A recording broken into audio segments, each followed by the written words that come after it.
আব্দুল্লাহ ইবনে উমর রাদিয়াল্লাহু তাআলা আনহু বলেন, রাসূল সাল্লাল্লাহু আলাইহি সাল্লাম বলেছেন, আর বাউন মান কুন্না ফিকা ফালা আলাইকা মা ফাতাকা মিনাদ দুনিয়া।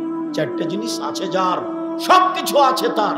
চারটি জিনিস আছে যার, সবকিছু আছে তার। ইহকাল আছে তার, পরকাল আছে তার।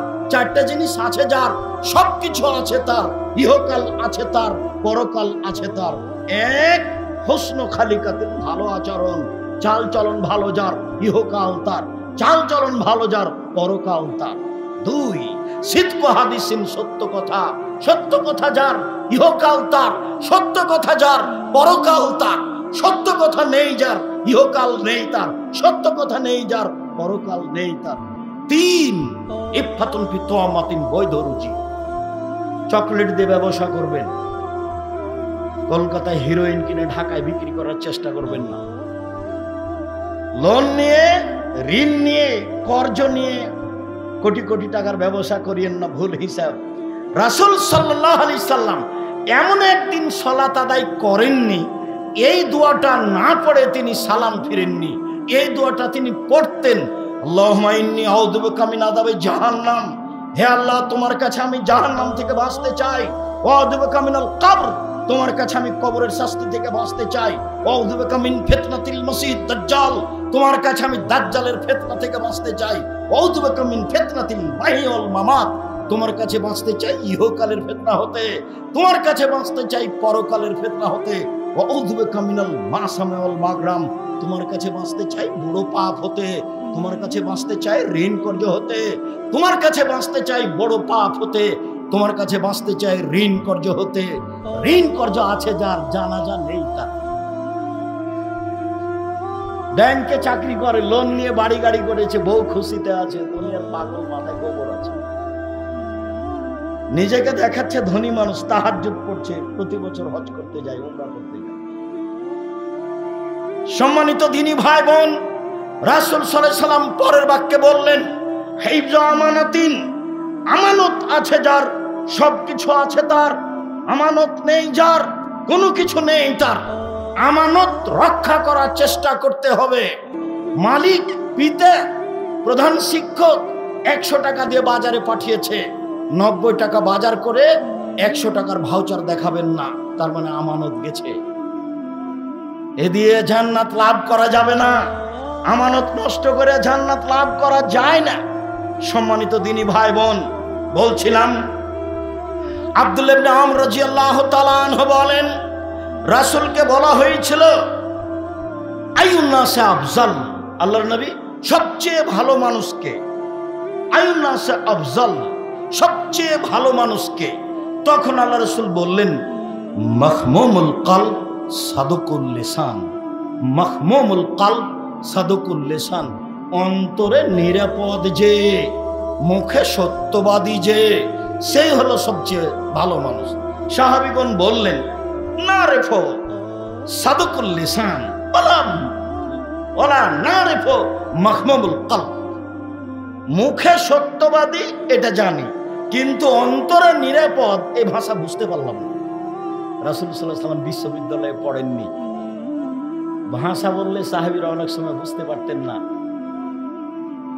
স্বয়ং শিক্ষক হচ্ছেন আল্লাহ, মাধ্যম হচ্ছেন জিবরাইল, যার কারণে মাঝে মধ্যে ভাষা বোঝা যেত না, বুঝতে পারলাম না মাখমুমুল কলব কি জিনিস। তখন আল্লাহ রাসূল বলেন, আত্তাকিও আন্নাকিও, স্বচ্ছ পরহেজগার যে, স্বচ্ছ যে পরহেজগার যে, সেই হচ্ছে সত্য মানুষ। এরপরেও বাক্য বুঝা গেল না।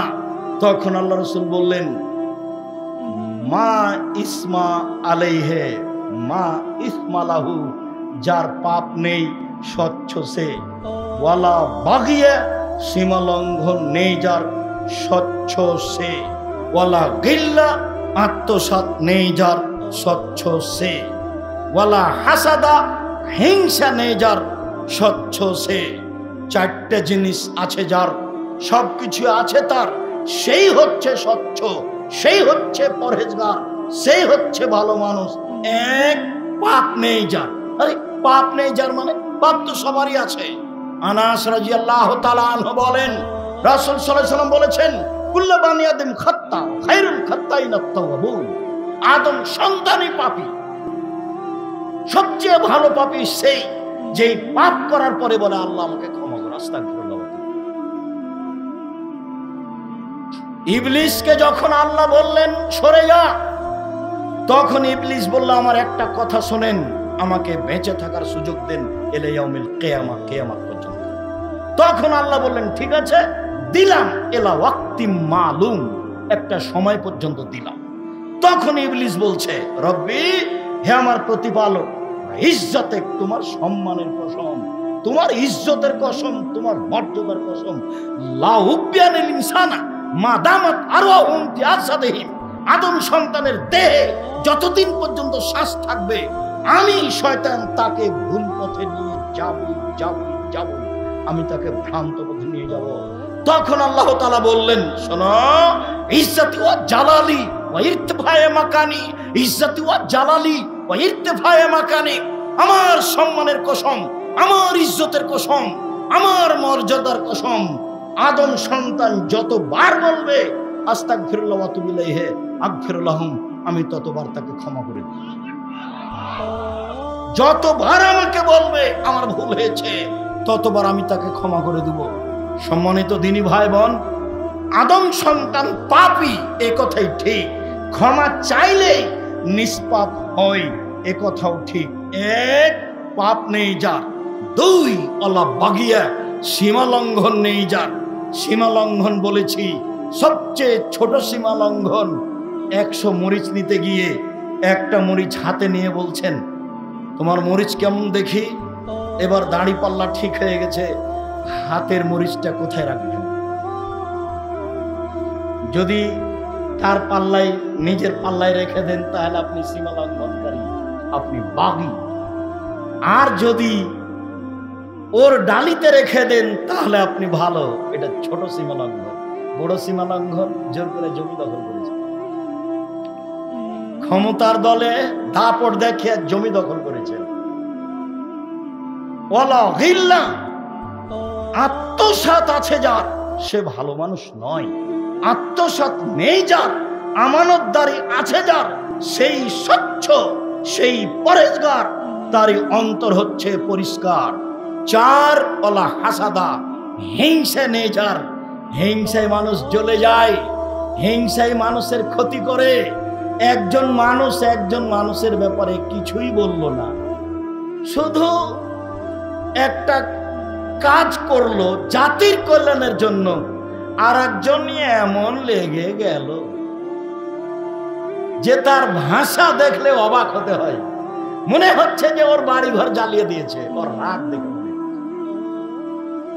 ওর ভাষা আমাকে মনে হয় এরকম, যখন আমি বলেছি শোনেন 7 ভাগে কুরবানি চলবে না, 7 পরিবারে চলবে না, 7 জনে চলবে, তখন আর একজন মাওলানা উঠে বলছে কে বলছে চলবে না, এমন ভাবে বললো আপনারা দেন, কে বলেছে চলবে না? তার দাপট দেখে মনে হচ্ছে যে না জানি কি, ঠিক এরকমই মনে হচ্ছে না জানি তার বাড়ি ঘর জ্বলে গেছে, না জানি কি যে করছে, কি যে বলছে, বুদ্ধি হারিয়ে দিয়েছে। হিংসা খুব খারাপ জিনিস, হিংসা করে বেঁচে থাকার চেষ্টা করিয়েন না। সদাচরণ নেই তার, হিংসা আছে যার, সদাচরণ নেই তার, হিংসা আছে যার, সদাচরণ আছে যার, হিংসা নেই তার। হাসাদ, হিংসা করে 2 মিনিট কষ্ট করে বেঁচে থাকার চেষ্টা করিয়েন না। খালি থাকেন, মাথাটাকে খালি রাখেন, জেহেনটাকে স্পষ্ট রাখেন, মানুষের ক্ষতি করার চেষ্টা করিয়েন না। সম্মানিত দিনী ভাই বোন, রাসূল সাল্লাল্লাহু আলাইহি ওয়াসাল্লাম বলেন আন রাজুলিন মিন জুহাইনা, জনাব সাইফ মিন কাবিলাতে জুহাইনা, আন রাজুলিন মিন জুহাইনা কালু ইয়া রাসূলুল্লাহ মা খায়রু মাউতিয়াল ইনসান। জুহাইনা কাবিলার একজন ব্যক্তি আল্লাহর নবীকে জিজ্ঞাসা করলেন, আল্লাহর নবী, আল্লাহ যে মানুষকে কল্যাণ দিয়েছেন, অনুগ্রহ দিয়েছেন, সবচেয়ে বড় অনুগ্রহ কোনটা? হাত অনুগ্রহ। কিভাবে অনুগ্রহ? যার 1 হাত নেই তাকে জিজ্ঞাসা করেন আর 1 হাতের দাম কত? পেশাব পায়খানা করার পরে পানি খরচ করতে পারে না, বদনা ধরলে পানি নিতে পারে না, পানি নিলে বদনা ধরতে পারে না, বুঝতে পারবে অনুগ্রহ কাকে বলে। এক পা নেই যার, তাকে জিজ্ঞাসা করেন, বুঝতে পারবে অনুগ্রহ কি জিনিস। 2 হাত 2 পা অনুগ্রহ, ছেলে মেয়ে আহাল পরিবার টাকা পয়সা অনুগ্রহ। তো আল্লাহ রাসূলকে জিজ্ঞাসা করা হলো সবচেয়ে উত্তম অনুগ্রহ কোনটি, সবচেয়ে উত্তম যেটা আদম সন্তানকে দেওয়া হয়েছে সেটা কি? তখন আল্লাহ রাসূল বললেন আল খলকুল হাসান, ভালো আচরণ, ভালো চাল চলন হলো আল্লাহর পক্ষ থেকে সবচেয়ে বড় অনুগ্রহ। ভালো চাল চলন হলো আল্লাহর পক্ষ থেকে সবচেয়ে বড় অনুগ্রহ। আবু মালিক আশআরী রাদিয়াল্লাহু তাআলা আনহু বলেন, রাসূল সাল্লাল্লাহু আলাইহি সাল্লাম বলেছেন, আল মুমিন লিল মুমিন কারাজুলিন ওয়াহিদ। সারা পৃথিবীর মানুষ একজন মানুষ, সারা পৃথিবীর মানুষ একজন মানুষ। ইনস্তাকা আইনু ইস্তাকা কুল্লু ওয়া ইনস্তাকা রাসু ইস্তাকা কুল্লু। যদি চোখ ব্যথা করে, সম্পূর্ণ শরীরে ব্যথা বুঝতে পারে, আমি ক্ষতিগ্রস্ত হলে আপনি সেই ব্যথা ভোগ করবেন, তার মানে আমি আর আপনি একজন। আমার মাথায় ব্যথা হলে আমি সম্পূর্ণ শরীরে ব্যথা বুঝতে পারি, আপনি সেই ব্যথা অনুভব করবেন, তার মানে হলো আপনি আর আমি একজন। আর এখন একজন যদি বিপদে পড়ে, তাহলে আর একজন বলে ঠিক হয়েছে, ঠিক হয়েছে, উচিত হয়েছে। আর একজন বিপদগামীর জন্য যে ব্যক্তি খুশি মানাচ্ছে, তাকে আমি গরু জবাই করতে দেখেছি, আমি নিজ চোখে দেখেছি। আমি ভালো, আপনি বিপদগ্রস্ত, তখন আমি গরু জবাই করলে খুশি মানালাম। গরু জবাই করা কাজটা আমার চোখের সামনে ঘটেছে। সদাচরণ কি জিনিস? সদাচরণ কাকে বলে? আনাস রাদিয়াল্লাহু তাআলা আনহু বলেন, রাসূল সাল্লাল্লাহু আলাইহি সাল্লাম বলেছেন, আল মুমিন লিল মুমিন কাল বুনিয়ান ইয়াশুদ্দু বাযুহু বাযান সুম্মা শাব্বাকা বাইনা আসাবি। রাসূল সাল্লাল্লাহু আলাইহি সাল্লাম বললেন, একজন মুমিন আর একজন মুমিনের জন্য প্রাচীর, দেওয়াল। একটা ইট আর একটা ইটকে যেমন ভাবে ধরে আছে চেপে, তখন বাস্তব দেখা দিয়ে তিনি ডান হাতের আঙ্গুলকে বাম হাতের আঙ্গুলের ভিতরে ঢোকালেন।